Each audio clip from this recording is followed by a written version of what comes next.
Well, hello everybody. Welcome to the NBC Game of the Week. It's a little bit early this week because of a prior commitment I have, family commitment. So we're going to go a little bit earlier than normal, but that's just life. Life happens. And so when life happens, you try to work around life, but it doesn't always work the way you like it, but I think we can manage. Let's see here. Let me get my board set up the way I like it. Sometimes you don't always get what you want, but you get what you need, like the Rolling Stones once sang. One thing that's way out of line here is I don't have the line score. So let's push this up a little bit to allow room for that. Bear with me, be patient. People watching this later are going to wonder what the hell is going on, but like I said, I'm not very proficient at live, so I have to do some adjusting on that to get it the way I would hopefully like it, and then have everything show up on camera the way I would like it. Sometimes that doesn't happen very well either, but such is life. I may have to adjust this a little bit more, as it turns out. There we go. There we got the line score up there, I think. I think we got it up there now. Of course, my clipboard is not going to stay on probably very well, but we'll see. All right, best I can do on short notice, I guess. Let's try this down here and bring this down here, and hopefully everything is everything.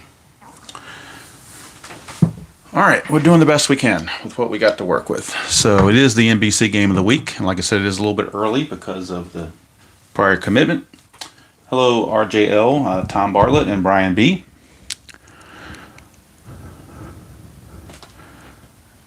Yeah, Brian, sometimes the defensive ratings on several games are head scratchers, not just this game, but several games have me scratching my head from time to time, but that's just the way it works out. Let me move this little card up here a little bit better so you can see it, hopefully. Boy, this is not, don't try this at home, kiddies. This is not going the way I would hope it would go, but that's live for you. All right. So now you know why I record almost, 99% of what I do is recordings, not live. Now you know why. All right. I'm looking on the computer. Actually, I got more room up top than I thought I had. So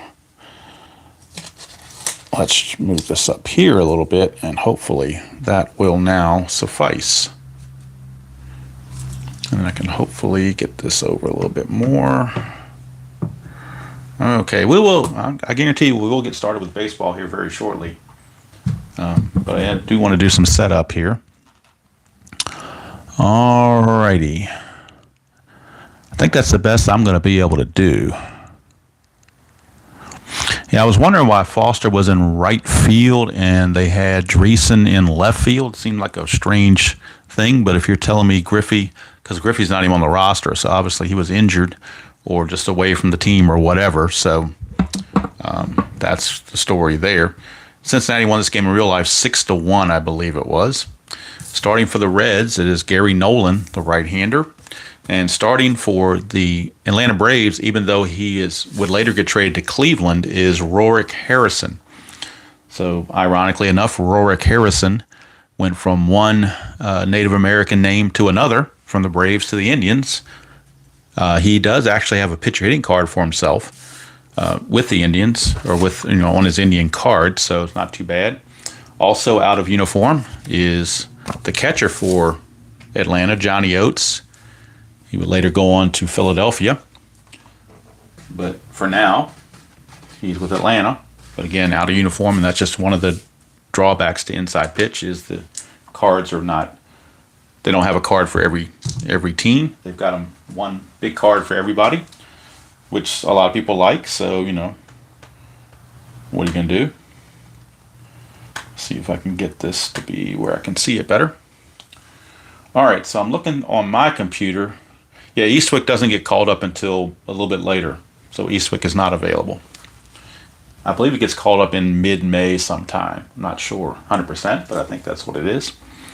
And for you buffs out there, this is the initial game that Pete Rose moved to third base from left field, where Sparky finally got wise and decided to bench John Vukovic to get George Foster bat in the lineup.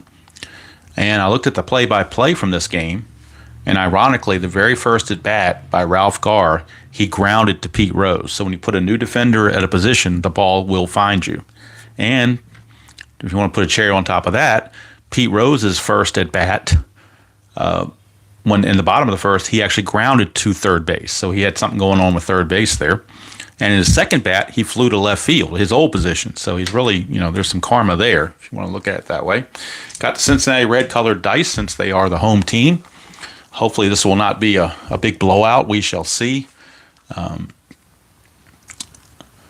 there's your bench and your bullpen right here and your relief pitchers. So each team has a full complement of 5 relief pitchers. So I would think they'd have enough to cover even if they don't do anything. Hello, Larry. How are you? You're talking about Foster moving to left field later in the game, or you're talking about Pete? Oh, Pete Rose moved to left field later in the game, I think, because Daryl Cheney or somebody went to third, or maybe they brought Vukovic in. I'm not sure. But I do remember seeing something about that. Hello, Tim. How are you doing?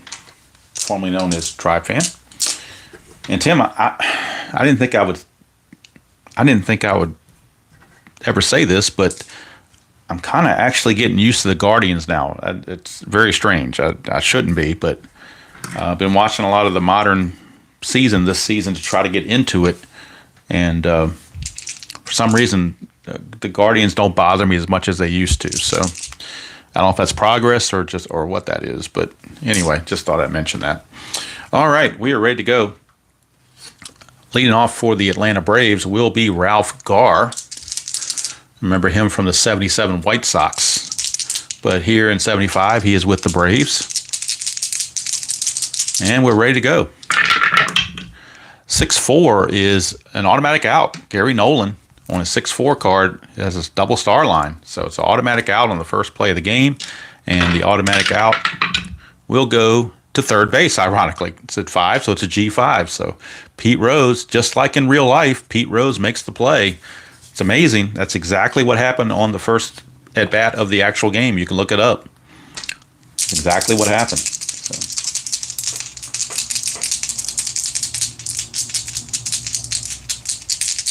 All right, Marty Perez. 3-2, and that is a strikeout chance, 8. Perez strikes out at a 7. Stadium subtracts 1, so no strikeout. 4-3, it's a ground ball to short, and that's 2 outs as Concepcion makes the play. In doing my research on this actual game, there was also, I believe, a 40-something minute rain delay before the start of the game. And I guess the sliding pits and whatever were kind of muddy because Joe Morgan got picked off in the first inning, and the notes on Retro Sheet said he slipped in the mud. So don't know what to say about that, but...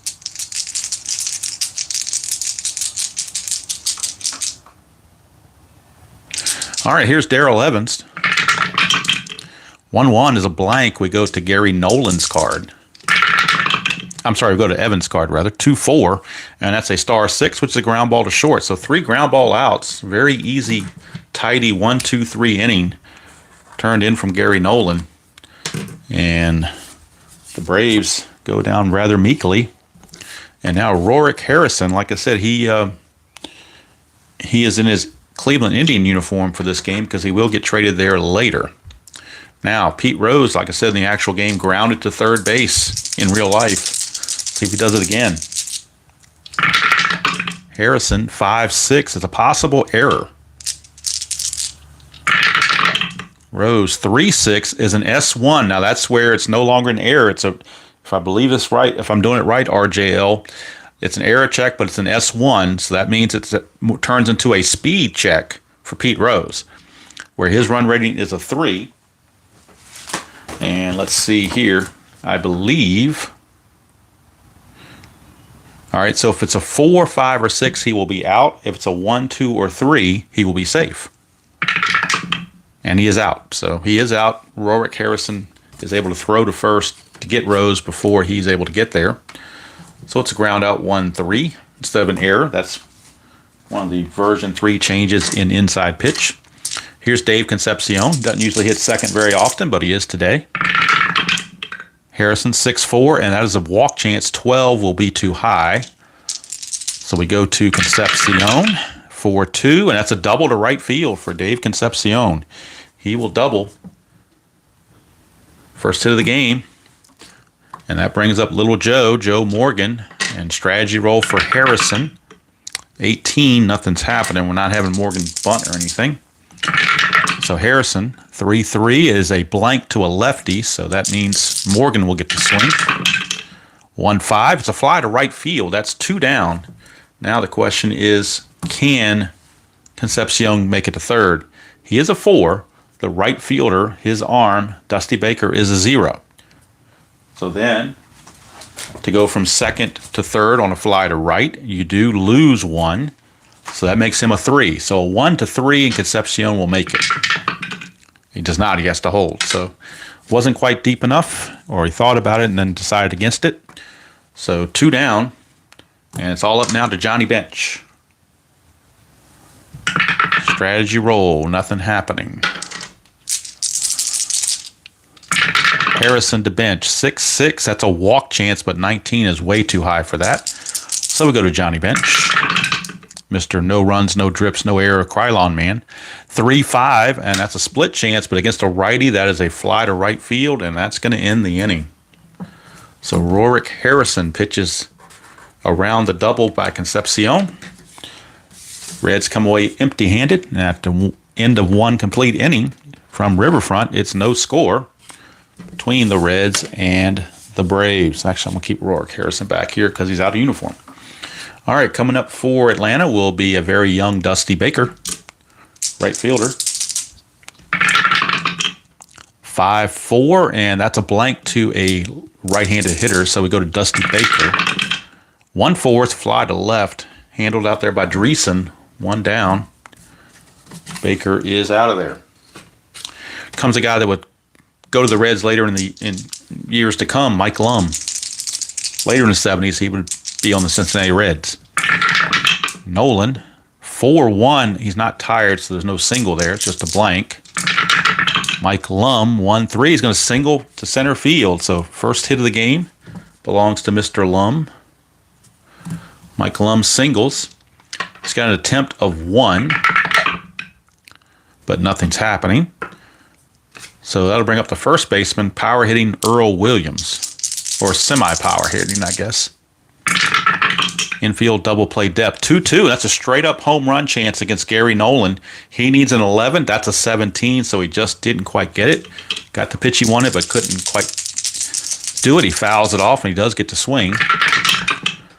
1-5 is a star 5, which is a ground ball to third. Possible double play. He's a 3. Infield's halfway, makes it a 4. The pivot is Morgan, who's a 0. So 1-4, and we got ourselves a double play. And we do. So 5-4-3 around the horn double play takes care of the Braves in the second inning. Inning-ending double play started by Mr. Pete Rose, as a matter of fact. So nothing doing for the Braves. We'll go to the bottom of the second. Still no score. And I have to take a Tabby timeout. She's scratching at the door to come in. Come on. Tabby, come on. Get in here.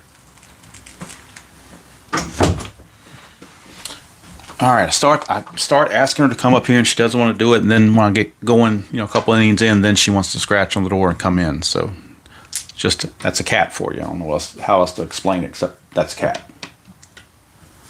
All right, so coming up for the Cincinnati Reds, it'll be Mr. Dan Dreesen, who's in left field for this one. He had to find some place for him to play because Tony Perez is blocking him at first base. So he only had 210 at-bats, though, and he's not carded for splits, so obviously he didn't face very many lefties. But Rorik Harrison's a righty, so that kind of takes away from that.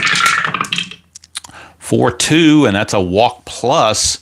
So Danny Dreesen will draw the base on balls. Leadoff walks can usually come back to bite you. Dreesen's attempt is a 4. That's a 13. Nothing's happening. And that'll bring up Tony Perez, first baseman. Infield looking to turn 2. Hello, DJ. How are you doing?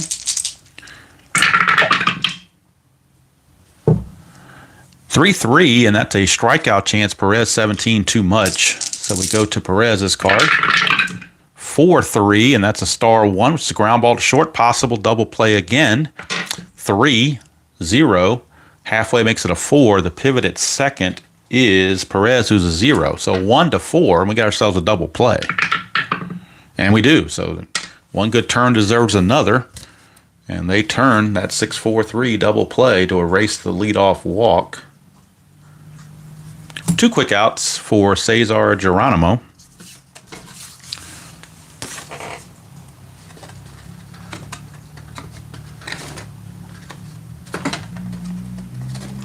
All right, so Cesar Geronimo's up with 2 outs and the base is cleared. Harrison, 3-1. Walk chance, and Geronimo draws a 2-out walk. Second walk of the game and the inning issued by Harrison. Strategy roll for Geronimo. He needs a 4 or less to get a jump. And he does not, so he will stand pat. And very odd to see George Foster batting 8th, but that's what he's doing in this game. He's batting 8th.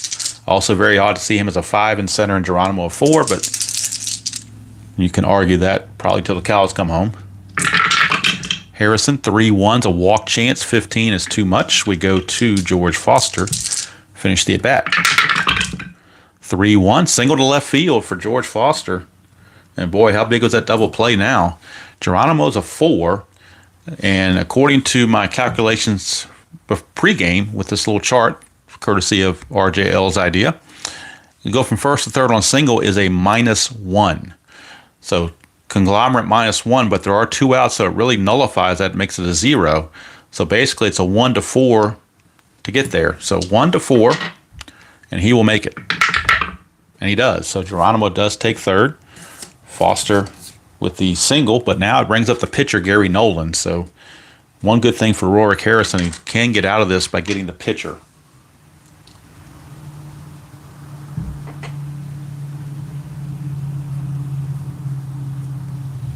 All right, so Harrison, nothing going on for a pickoff or a steal chance. So Harrison to Nolan, 5-2 is a range play. Now they are back in the infield because there's 2 outs, but it is a range play for Gary Nolan. 1-6 is a ground ball to first. We're checking the range of the first baseman, Earl Williams. Earl Williams has a range of 2, so not very good, but you never know. That's why you roll the dice. But a 1 or a 2, he'll make the play. Other than that, it's going to be trouble. A 1, he does make the play, and he flips to Harrison, covering to end the inning. So nice job by Earl Williams, covering some ground out there. That out's going to go 3-1 to end the inning. And at the end of 2 complete, we got no score from Riverfront Stadium. Now the job is to get all these cards back in their little holders so I can have them for future reference. So one moment while I do that. And leading off for Atlanta, in the meantime, will be Johnny Oates in his Philadelphia Phillies uniform. Johnny Oates, the catcher.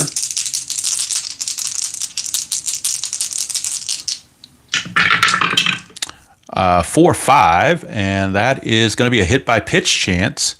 But he's a -8, so no hit by pitch. Go to Oates. 6-1, it's a single past third base for Johnny Oates. So Johnny Oates with the leadoff single. He has no attempt to go anywhere, but there are pickoff chances in balks. So make sure we don't get a 20, and we do not. Brings up Laravel Blanks. Nolan, 4-4 is a range play. They are halfway in the infield, so reduce 1 on their range if it's a grounder. Blanks, 2-3. That is a grounder to second. That's Morgan. He's a 4, but with the infield halfway becomes a 3. 1-3 to get it, and he cannot get it by playing in. It cost him. So that's a single past Joe Morgan on that AstroTurf. Has scooted right past him. Johnny Oates, to get from first to third on a single pass second, you need a 3 or better. He's only a 2, so he has to stop at second base. But first 2 are on, and Rorik Harrison, the batter, and obvious bunt situation for Rorik Harrison, although he's only listed as a 1 bunter. So he does hit 200, and he certainly gets hit by pitch line. He's got a 45 right here. But I think you just kind of have to bunt here. I don't care what strategy roll or whatever. You kind of have to bunt here, I do believe. Although he is a 1, which is the worst bunt rating you can have. So let's see what happens as far as the bunting. The red D6 will tell us who fields it. It's a 5. So 5 is fielded by Pete Rose at third base. He was creeping in. That's a 1. So a 1 and a 1 is a good bunt. So there we go. It's a good bunt. It's going to go 5-4. Everybody will move up. I'm sorry, yeah, 5-4 covering first base, I should say. Morgan over to cover first. So Pete Rose, sacrifice hit 5-4. There's 1 out, but now the runners are in scoring position for Ralph Garr. And the infield will come in for the Reds. They don't want to give up a cheap run if they can avoid it. Strategy roll for pickoff, nothing happening. Hello, Kenyon, how you doing? Hello, Jim, if I didn't see you earlier. All right. Nolan to Garr, 6-4, and that's an automatic out on a star line. The question is, what kind of out is it? It's a 4, which is a fly to right. So we're checking for sacrifice fly. That is the second out of the inning. Ralph Garr's sac fly rating is a 1. Can't do it. Johnny Oates is a 2. The arm of Foster is a -1, so this has to be a 1 for him to make it. And he does. How about that? He made it with a 1. Go figure. Larville Blanks has to hold because it didn't come off the batter card. It came off the other card. But since it's a 1, Johnny Oates will come in and score. Sacrifice fly by Ralph Garr. Oates slid under the tag of bench. Makes it 1-0 Atlanta. Looking for the upset.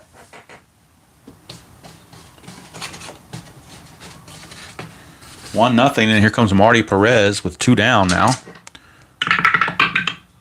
20, so 1-2 is a balk, 3 is a pickoff. That's 16, nothing happening.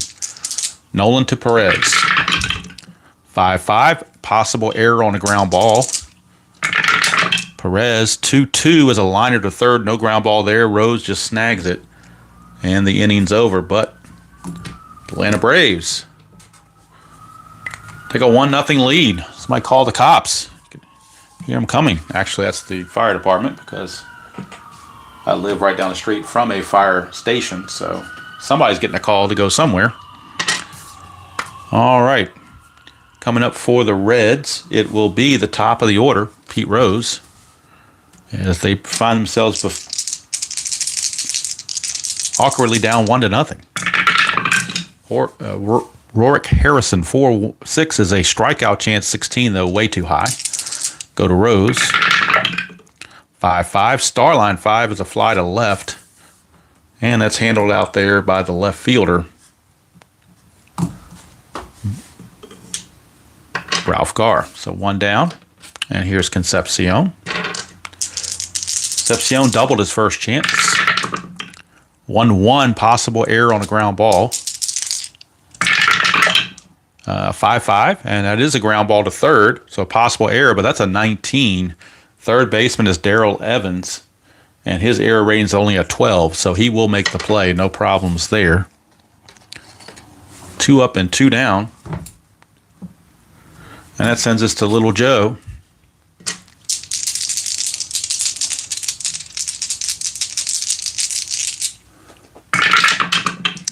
Five, 6, that's another possible error. Morgan, 6-1 is a liner to second. No error there. It's a 17, so no worries there. It's just a line drive that is snagged by Perez, and that's going to end the inning.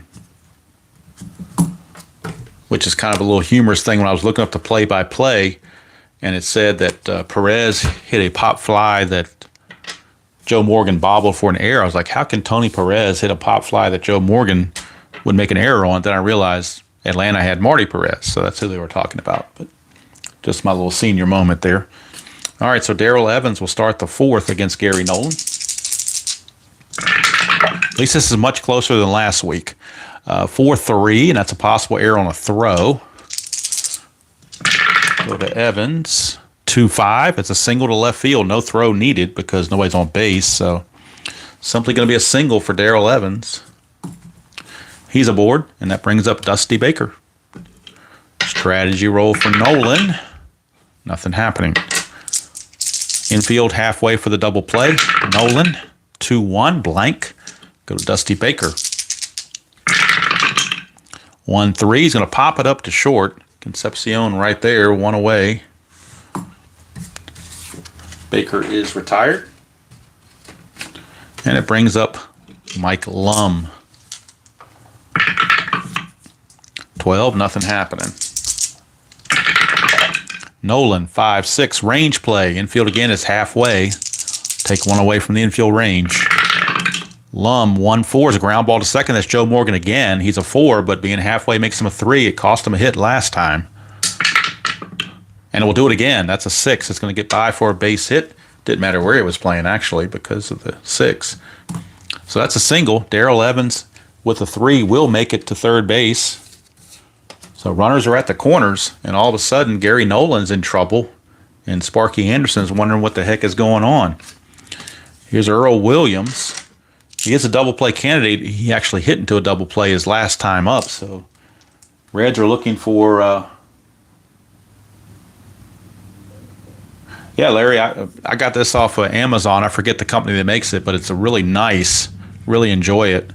It's a little bit. It was like $65 or something, but it was a one-time purchase that'll last, for as long as I'm in the hobby. So I thought I would splurge on one thing. I don't splurge on much, but I did splurge on this. 1. So Mike Lum has an attempt of 1. He could try to steal, but we're not going to steal on Johnny Bench. Lum would be a 7. -2 from Nolan would be a 5. And you throw in Johnny Bench's -1 arm, be a 4. Not very good odds. So they're going to they're going to hold him there and turn that particular one off. So here's Nolan to Williams. 6-6, it's a wild pitch chance. 15, though, is way too much for that, so Bench is able to block it.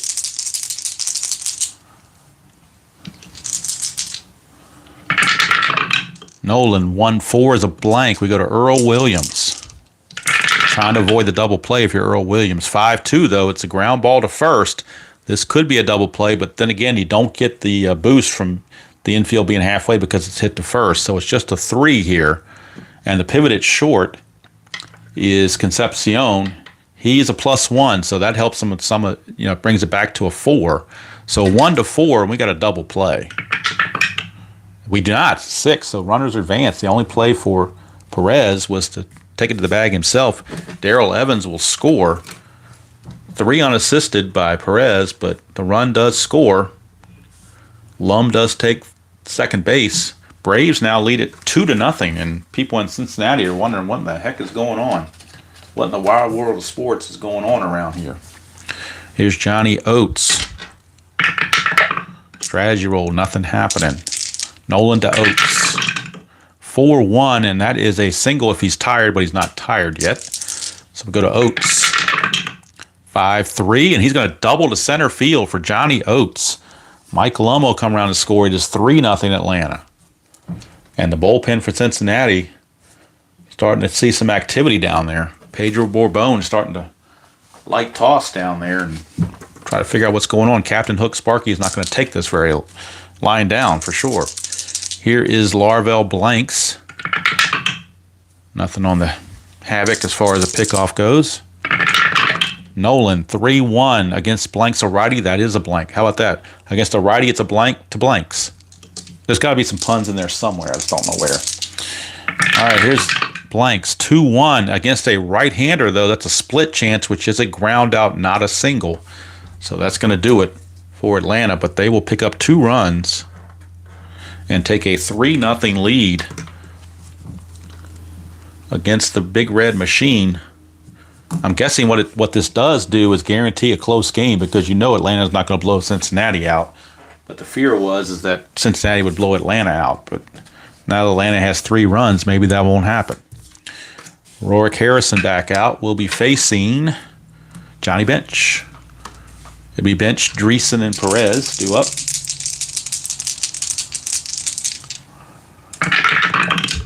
Six is a walk chance. 10 will be a walk to Johnny Bench. So Johnny Bench draws the leadoff walk, and that's how you get back in the game, by getting base runners.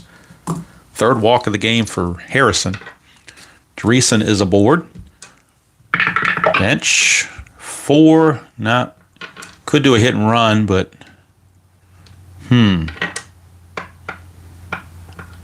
hit and run is actually looking pretty good right about now. Because if he missed the pitch, he's got 20 on the stolen base. So let's look at this hit and run. I don't usually do hit and runs. It's not one of my. I think it's one of the worst strategies in baseball. But let's see. Dreesen's K rate is a 9, so it's a +2. So he was within range because we rolled a 4, and it was a 3 actually. So he is in range to do the hit and run. So we'll go ahead and do the hit and run. Harrison will pitch to Dreesen on a hit and run chance. 5-2 is a range play. They're already halfway because of the infield, being in at the, halfway for the double play. So range play. Here's Dreesen on the hit and run. 6-6 is a question mark 7. That's a 6, which is a base hit. So it's a base hit to left field. So now the question is, can he get to third? It's a -1. He's a 3 with a -1, but the hit and run is going to increase his run rating by 2, making him a 5. So that would be a 4. 1 to 4, he will get to third base. And he does not. He still, even with the hit and run, he can't get to third because it went to left field, not right field. So Dreesen went the opposite way, but it is a base hit, and Cincinnati has the first 2 aboard for some big bats coming up. Tony Perez for 1. Here is Harrison with the strategy roll. Nothing happening. Harrison. 3-1. It's a walk chance, and that will load the bases. Bases are loaded. The board is looking awful red with all these bases, well, all these reds on base. The tying runs are on base. Still nobody out. The Braves are playing back for the double play. They need outs. They'll gladly give up a run to get some outs. Harrison, pickoff chance. We're still going to roll for it. Nothing happening. Harrison to Geronimo. 4-6 strikeout chance. 5. He got him. That's a big strikeout right there. Strikes out Cesar Geronimo for out number 1. But far from out of the woodwork, as George Foster is your batter. Nothing on the strategy. Harrison. 6-1. Oh boy, 6-2. He just missed a home run chance on a 6-2. That would have been a goner. 6-1's a strikeout chance, but 16 is too high. So Foster will swing. 4-6. It's a single pass third base on the right split here. So that's a S5. So we know Bench will score. Dreesen on an S5 to score from second base. On an S5, you have to have a 5. He does not score. So everybody will move up 1 base. And now it's a 3-1 ball game. And now you have the quandary that you don't have in the American League, and that is, do you pinch hit for the pitcher? Because it's Gary Nolan's time at bat. However, we're only in the 4th inning, so I think it's kind of early to be taking Gary Nolan out in the 4th inning. He is a 176 hitter, so he's not too bad. Brian B., I'm assuming you would not want to pinch hit for Gary Nolan here in the 4th inning. I would assume you'd want him to keep pitching. I'm guessing. Just a guess. He's 15-9 with a 3.16 ERA, so it's a pretty good pitcher. So I'm going to go ahead and keep him going. Strategy roll, nothing happening. Oh, you want... No, let him hit. Okay, that's what we're doing, letting him hit. Infield is at double play depth, trying to turn 2. He does have a 6 double play rating, which, is almost guaranteed unless we roll a 6. So they're looking to turn 2. 2-5 is a blank, so if it's a ground ball, it's most likely going to be a double play. 5-1 is a strikeout. You don't have to worry about double play. He strikes out instead. So that's 2 down. But now Pete Rose has a chance to tie the game with 1 swing of the bat. Harrison, nothing. Harrison to Rose, 6-4. That's a walk chance. 15, though. He's a 14. Stadium adds one, so 15. So Rose will draw the bases loaded walk to force in a run. Here comes Dreesen from third. Everybody else moves up one, and Harrison now, that is 4 walks for him. He's really feeling the brunt of these base on balls. He hit 60 in 180 innings, which isn't terrible, I don't guess, but boy, he sure is feeling the brunt of that. Bases are still loaded. 2 runs are in. It's 3-2 ball game with 2 outs. And Concepcion's your batter. Nothing on the Havoc. Harrison, 2-3. That's the ballpark card. First time going to Riverfront Stadium. I'll bring it up a little bit closer here because Riverfront Stadium actually gets the at-bat, not Concepcion. So we'll put Riverfront Stadium up here a little bit closer and see what happens with Riverfront Stadium. 5-1's a star 4, though, so it's going to be an out, and the star 4 will be a ground ball to third. And Evans will just throw to first to end the inning. But the Reds counter the 2 by Atlanta with 2 of their own. And at the end of 4, it's a 3-2 ball game. And now we got to clear all these Reds off the base paths and get set for the top of the 5th. And due up for Cleveland in the top of the 5th, it will be the pitcher, Rorik Harrison. So he will get the first chance to swing and try to get something done against Gary Nolan. Gary Nolan can face 27 batters before he's tired. And so far he has faced, this will be batter 18, so he's in good shape. Nowhere close to being fatigued. Nolan, 3-1. That's a blank to a right-hander. That dropped the D20.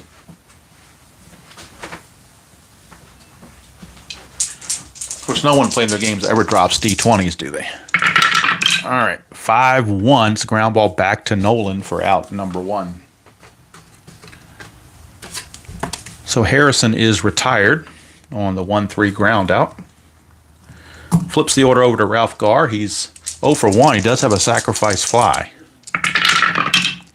4-5, and that's a hit by pitch chance, but -8 from Nolan's going to take care of that. Go to Garr. 5-5, star 2, which is a fly to left field for out number 2. 2 up and 2 down, and it brings up Marty Perez.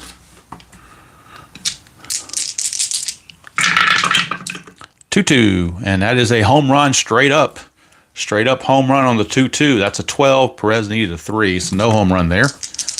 Go to Perez. 2-5. He's going to fly to right, and that's going to end the inning. So nifty 1-2-3 inning turned in by Gary Nolan.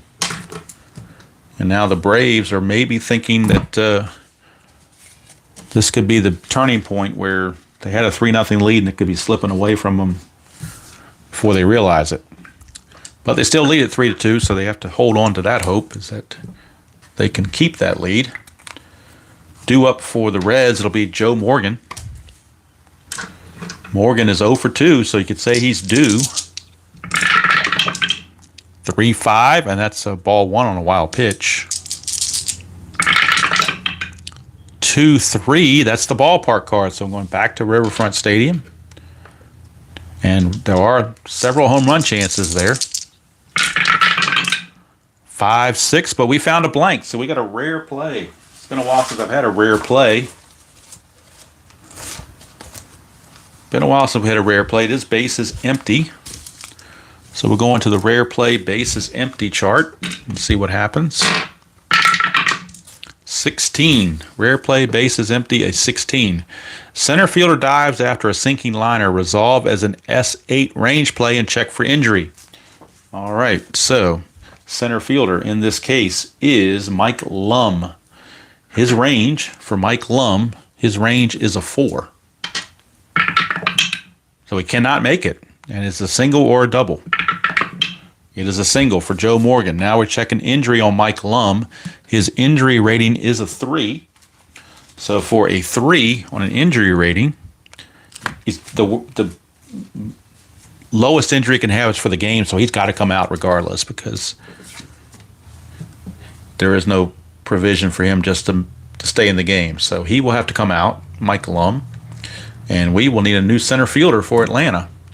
So let's look at their bench and see who they have out there. And it looks like Roland Office is probably the guy that they would want to go to in center field.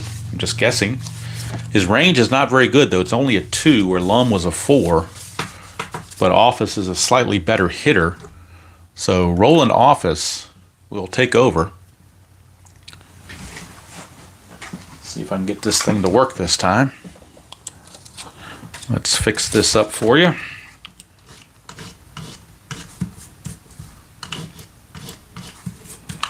And we'll get Roland Office. Not pretty, but hopefully efficient. And what that does is that takes care of Roland Office. So Office will be the new center fielder here in the bottom of the 5th, thanks to that injury. And he will bat right behind Dusty Baker.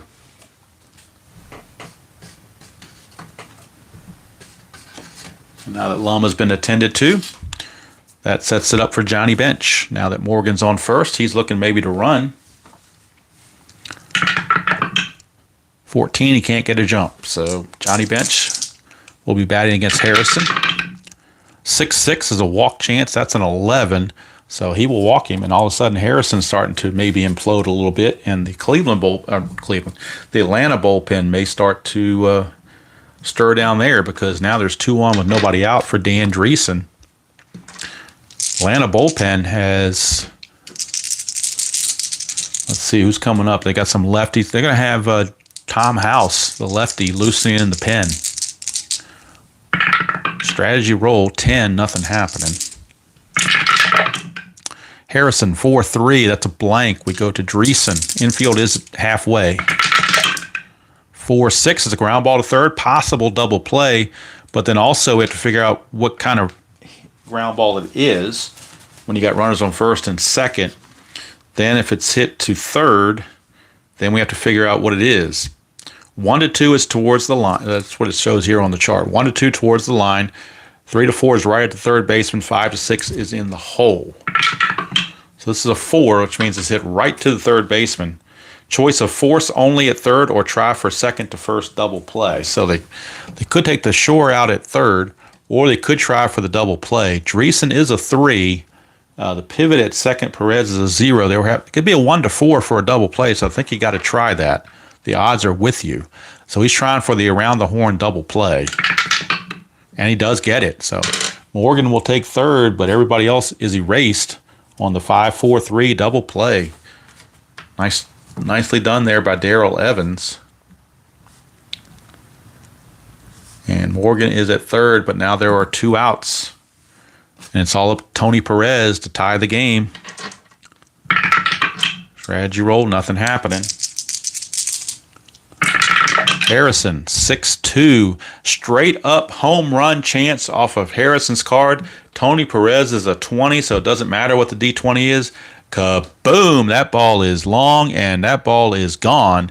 Tough Tony Perez has just put the Reds in the lead 4-3, and people in the Queen City are thinking that all is right with the world now, because Tony Perez just bailed out Dan Dreesen, basically, from hitting into that double play. So Tony Perez comes through and puts the Reds in the lead by the score of 4-3.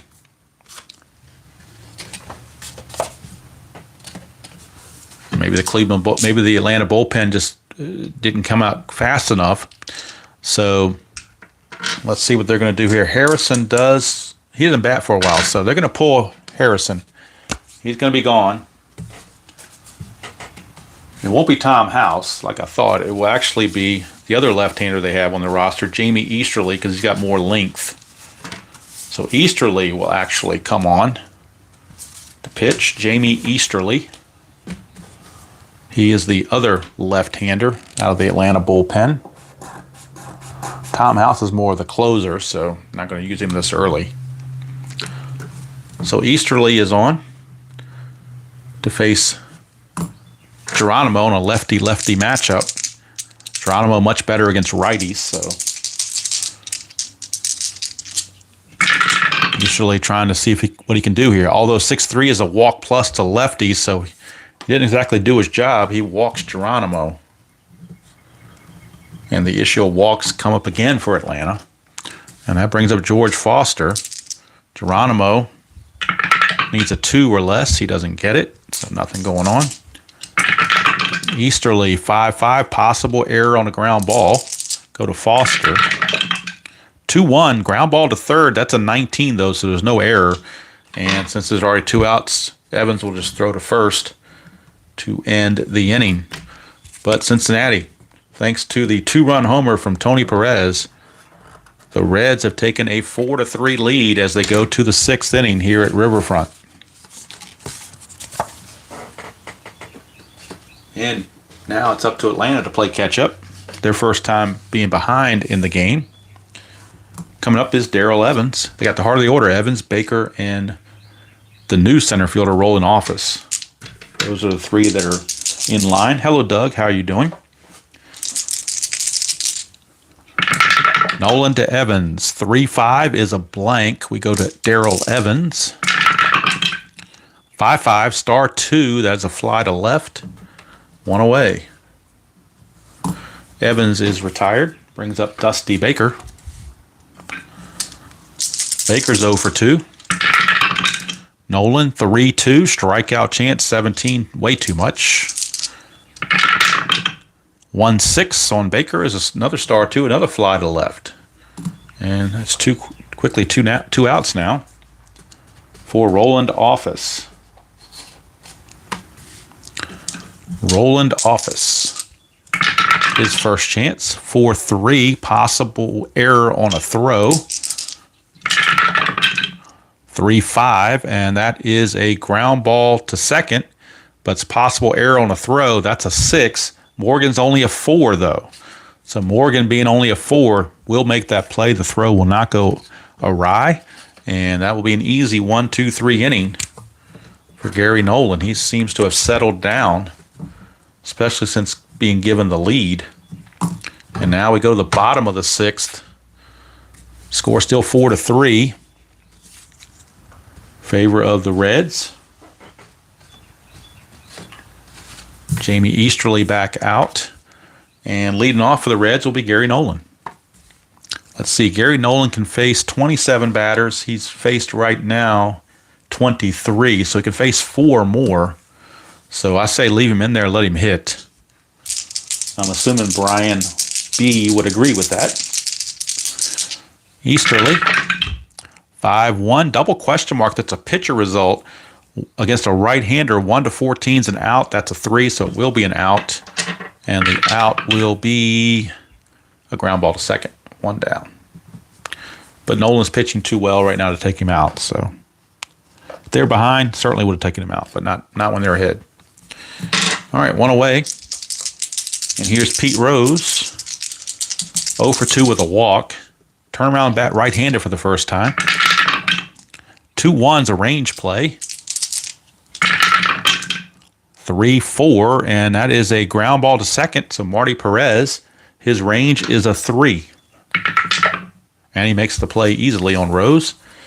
2 down for Concepcion.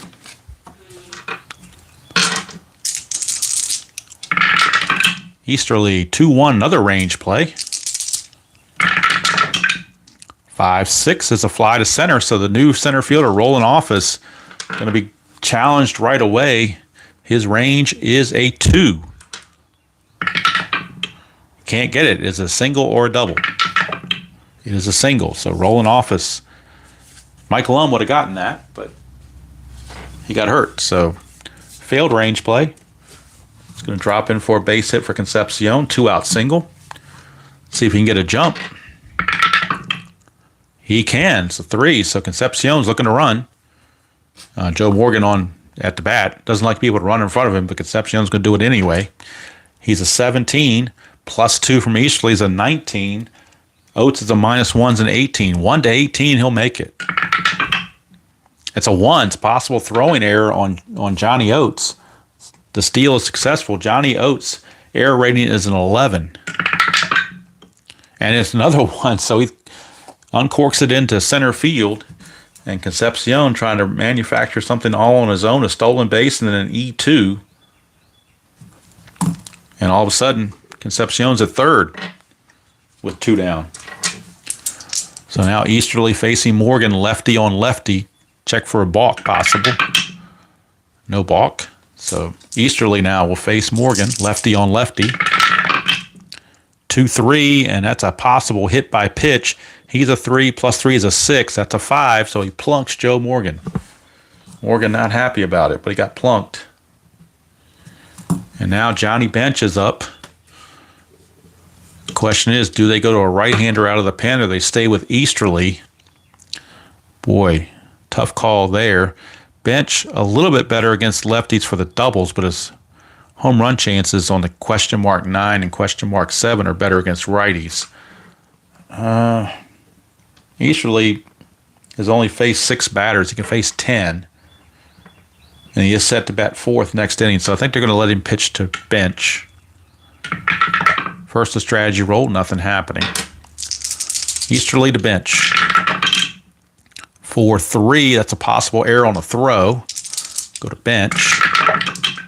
3-6, it's a fly to center. That's going to end the inning. So no throw necessary. Put away out there by Roland Office. And so the failed range play by Roland Office did not cost him a run. At the end of 6, it's still Cincinnati 4 and Atlanta 3. And I think that might be it for Easterly because his spot comes up 4th this inning. So if they get to his spot, they may very well pinch hit. Right now it's Earl Williams. Now with Nolan, let's see how many batters he has faced. Nolan can face 27. He's faced 23, so they're going to keep him going. But bullpen activity is active. They do have Clay Carroll loosening in the pen just in case, as Bourbon has sat down a long time ago. 1-2 is the ballpark card. So we go to Cincinnati's Riverfront Stadium. 5-5. It's a ground ball right in front of the plate, and Johnny Bench will make the play easily. 1 down. Earl Williams is retired. Brings up Johnny Oates. Oates has singled and doubled. He's 2 for 2, wearing that nasty Phillies uniform.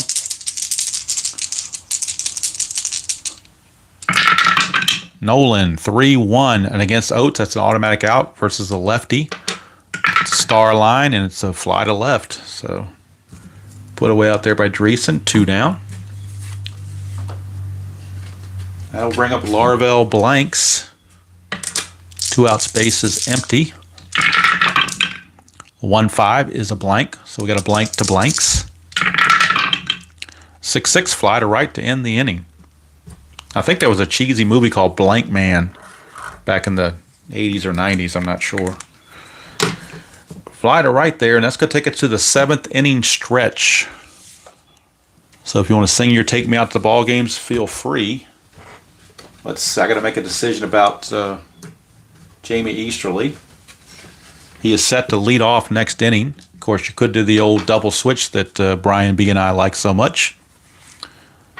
Or you could just bring in a reliever to pitch 1 inning and then pinch hit for him in the 8th inning, which is probably a little more likely. Coming up for the Reds, it'll be Dreesen, Perez, and Geronimo lefties. So we're going to leave Easterly out there because of the lefties that are coming up. So it is Dreesen. He will lead things off.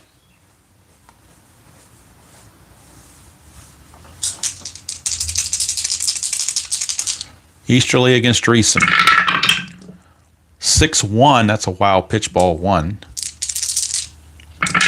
Still nip and tuck here at Riverfront. 5-2 is a blank. We go to Dreesen to finish.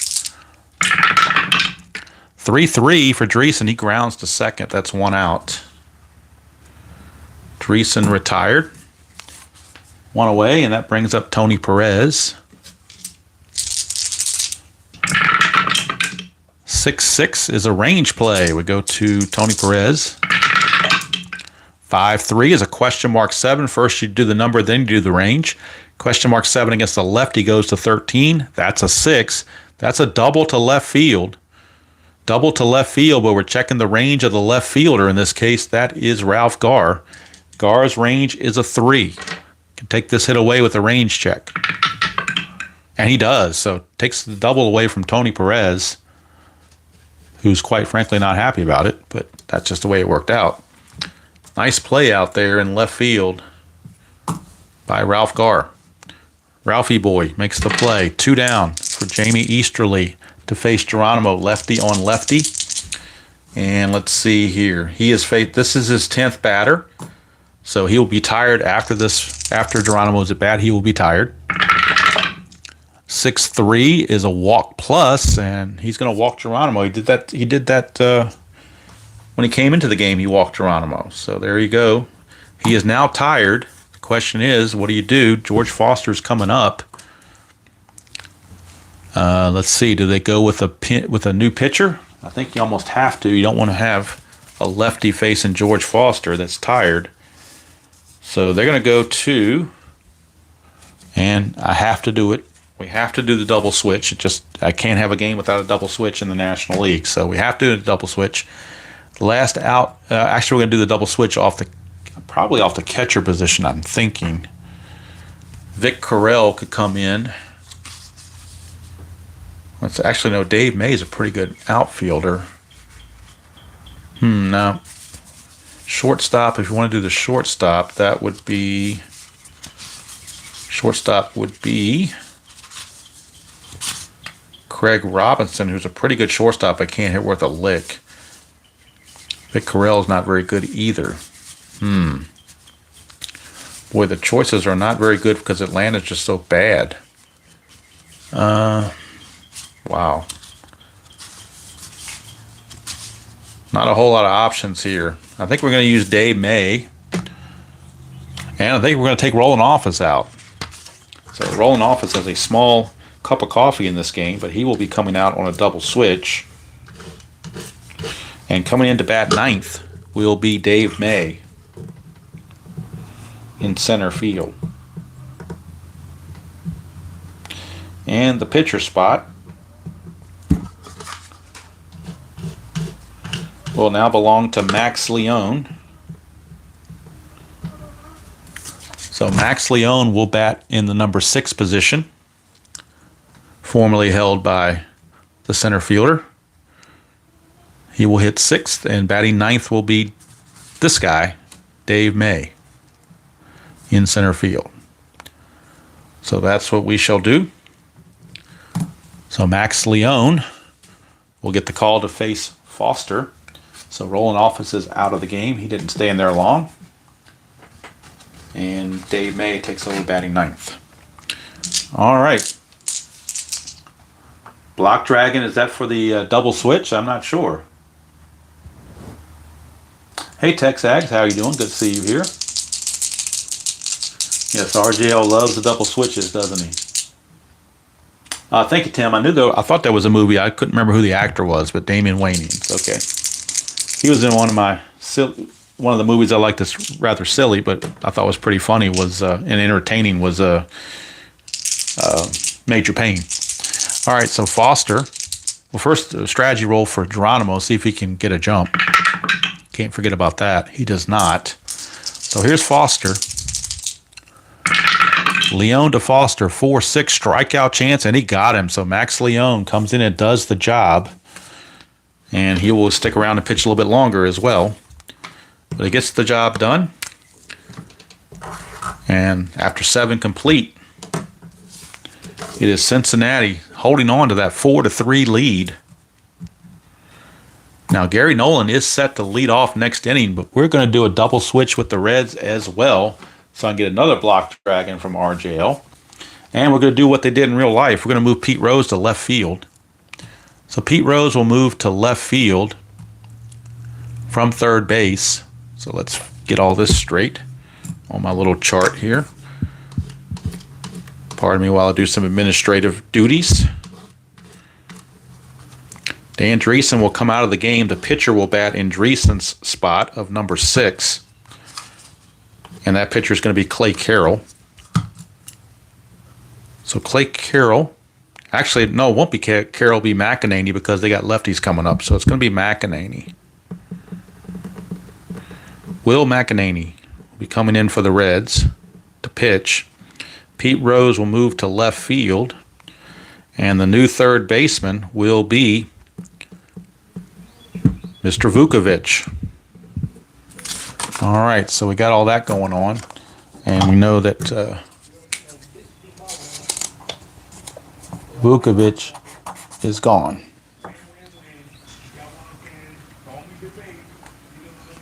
All right.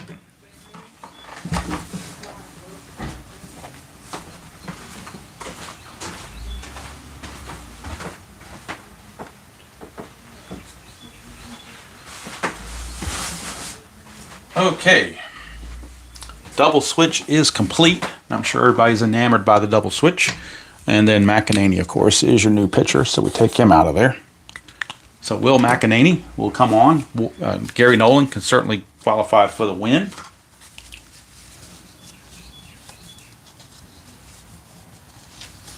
All right.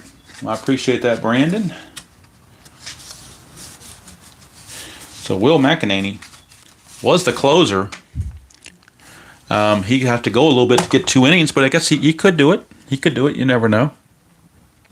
His first batter faced is Dave May, but unfortunately for the Reds, bringing in the lefty is not going to hurt Dave May because Dave May is not rated for splits, so he can face lefties with no repercussions, and that's exactly what he's going to be doing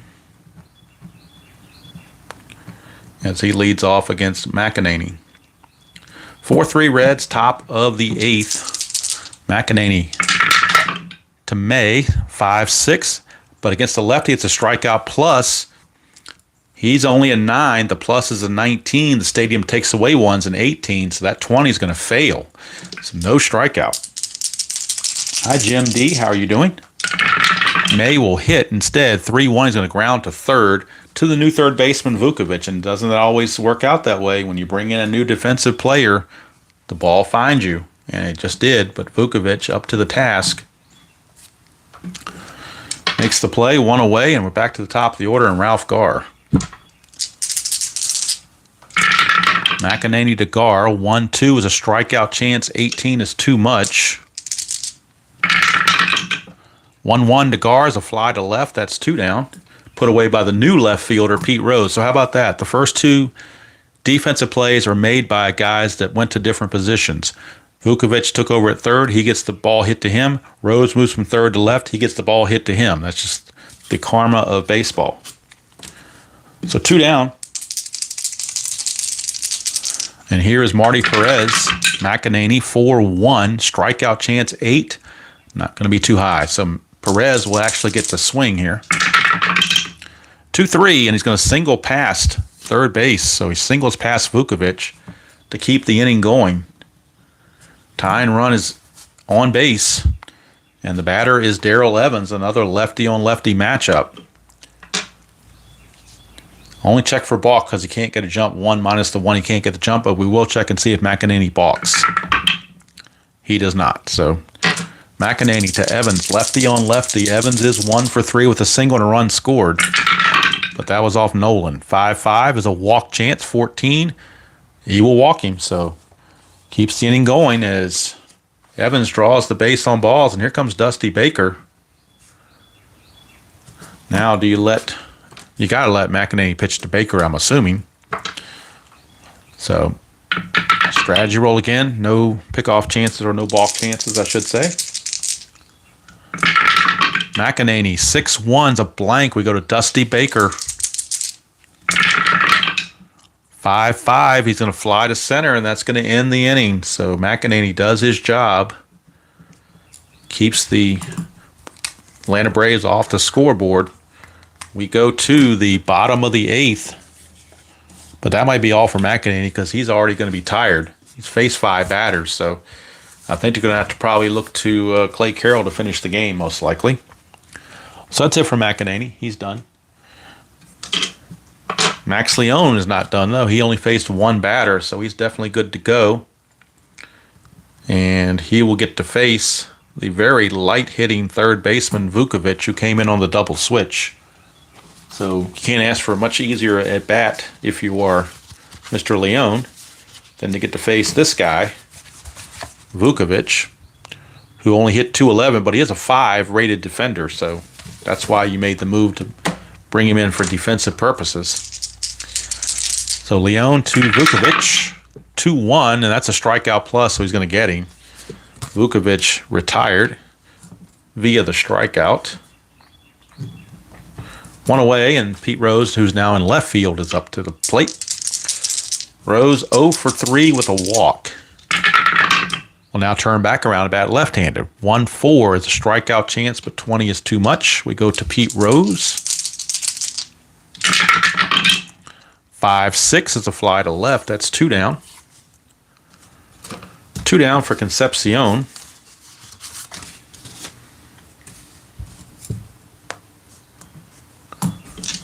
And Clay Carroll is ready to come in and close the game in the 9th. Leone, 6-2 is a walk chance. 19 is too much. We go to Concepcion. 1-5, that is a star 4, which is a ground ball to short, handled by Blanks. And that's going to do it. So we go to the top of the 9th. The question is there any, as RJL would say, is there going to be any 9th inning magic to worry about? Braves will have to perform that magic against the new relief pitcher, Clay Carroll. Had a solid year in 75, 7-5, 7 saves, 2.62 ERA. So Clay Carroll is coming on to try to, whoops, forgot to scratch off Leone as well. So Clay Carroll will be on, and he will be facing, well, actually the pitcher spot is up on the double switch, so we need a pinch hitter. We've already used May, so they've got Gilbreth, Robinson, and Carell. Not a whole lot to work with. So let's see who's got the better average. Carell's 215, not very good. Gilbreth is 243. He's a lot better than Robinson is. So Gilbreth will be your pinch hitter. Rod Gilbreth will hit for Leone as the number 5 spot is in the order, which is because Baker made the last out, so we're right at the pitcher spot. So this is going to be Gilbreth to lead off the top of the 9th, pinch hitting against the new pitcher, Gary Nolan, looking for the save.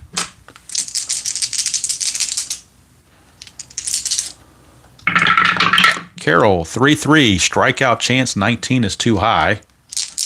And one thing I haven't looked into on inside pitch, I don't think it's in the rules anywhere, but there could be something where a lot of times in real baseball they would guard the lines, but I don't think there's any option for that in inside pitch. If there is, I haven't seen it or don't know about it. Gilbreth, 1-4 is going to fly to left, 1 away. So it may not matter anyway, just a thought. So Gilbreth is out, and that sends us to Earl Williams. Williams singled and scored. I'm sorry, no, I was looking at the other thing. He's 0 for 3. Has not got the ball out of the infield yet.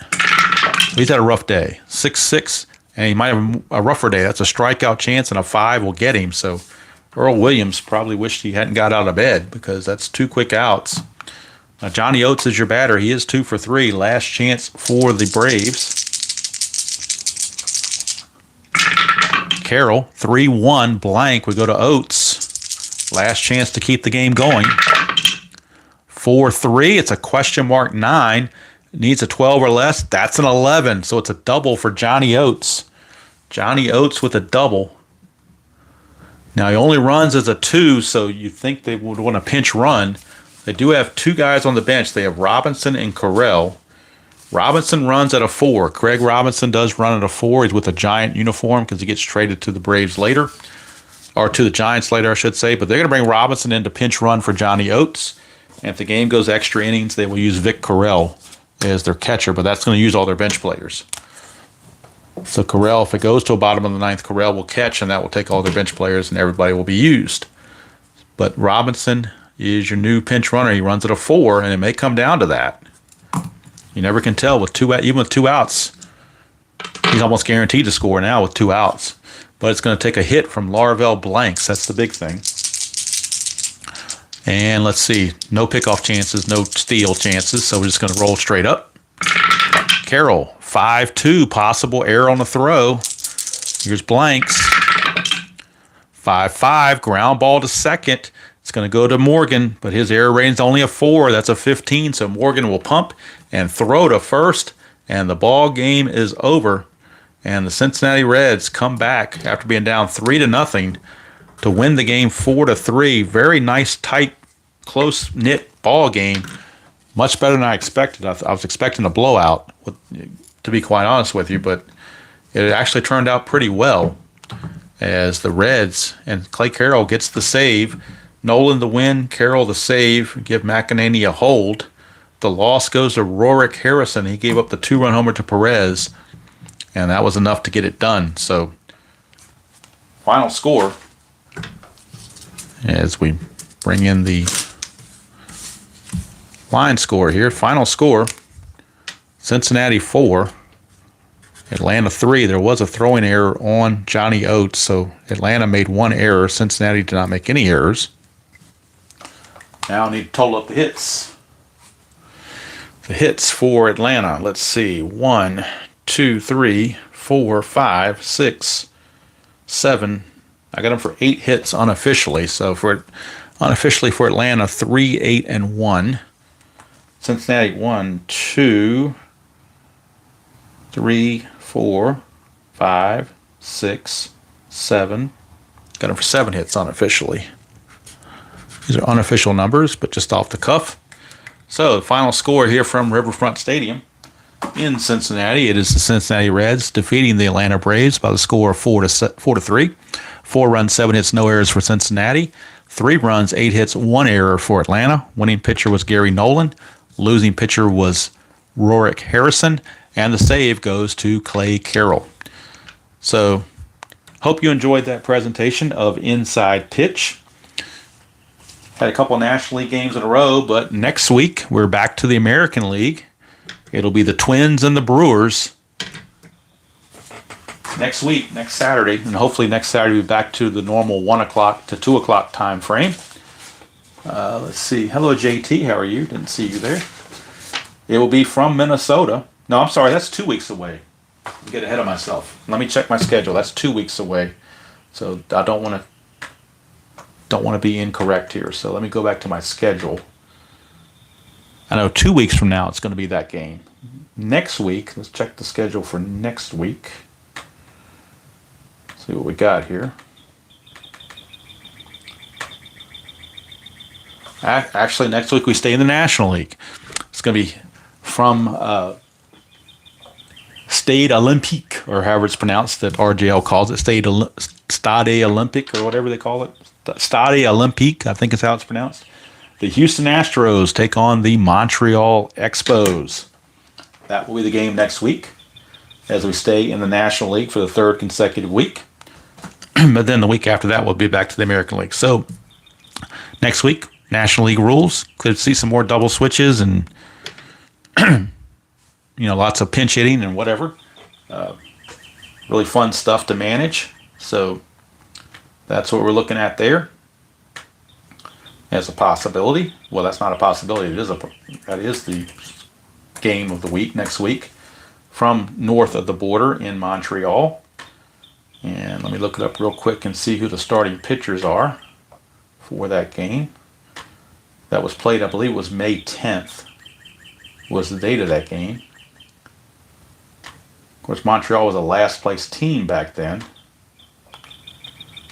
And they're not going to like it even more because J.R. Richard is the starter for Houston. And Steve Rinko will get the call for the Expos. Although in real life, Montreal won this game in real life 8-7. And actually, it was at Parc Jerry. My bad. They didn't have Stade Olympique until 76. So this was back at Jerry Park, or Parc Jerry, however you want to pronounce it. It was a game played May the 10th, which Montreal won at 8-7. So that's the game of the week next Saturday, which, like I said, hopefully will be back at a normal 1 o'clock time frame. So if you like the Expos, tune in tonight to RJL. You got the not the 75 Expos, but you got 1988 Expos taking on the Yankees in the Inside Pitch World Series for 1988. Game 4 of that series. Must win for the Expos. They don't want to go down 3-1, so they kind of have to win that game, you would think. So I appreciate all you guys who tuned in. I got to get going now because of that's why I did the whole thing early to begin with, so I had time to do what I needed to do. But I was able to get this game in, fortunately, and it was turned out to be a close game, which I really wasn't expecting, but you never know what the dice are going to say or what they're going to do. So, hope you all enjoy your rest of your weekend. Next video for me will probably be Game 4 of the Demolition League. I'll probably post that. I may post it tomorrow, but most likely will be Monday. It's hard to say, one way or the other. And then after that, later on in the week, it will be the Yankees in their next series hosting the Cleveland Guardians. But for now, that's going to do it from here. Hope you enjoyed that presentation of Inside Pitch 1975 style. Until next time, enjoy playing whatever game you choose to play, however you choose to play it, and I will see you all down the road.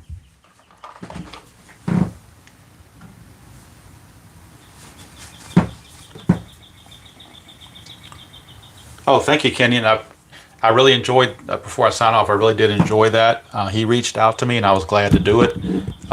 Always enjoy talking baseball, so anybody that has a channel that wants to talk baseball, I'm all for it. I do enjoy it. I think it adds to the community, and I think it's nice for people to kind of learn some more about the people that are doing the creations of the content creators, and see what they're what they're thinking, what their mindset is, and so forth. So I do appreciate that. So until next time, enjoy playing whatever game you choose to play, however you choose to play it, and I will see you all down the road.